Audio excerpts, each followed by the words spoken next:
Partai politik sendiri di dalam operasional partai politik itu jelas-jelas bagi saya tidak demokratis.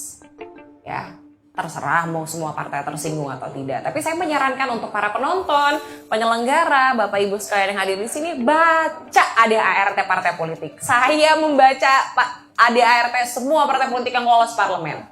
Dan memungkinkan untuk saya akhirnya sadar, tidak ada satupun anggota partai politik yang akan berani melawan strukturalnya.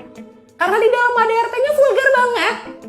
Tidak boleh menggunakan nama partai politik tanpa seizin partai politik. Tidak boleh mengkritisi ketua umum.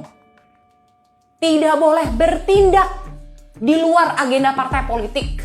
Bahkan ya tadi yang saya sebutkan, ada partai politik yang mendalilkan di dalam ADART-nya tidak boleh mengkritisi dan menjelek-jelekan nama ketua umum partai politik. Emang ketua umum partai politik siapa sampai nggak boleh dikritik?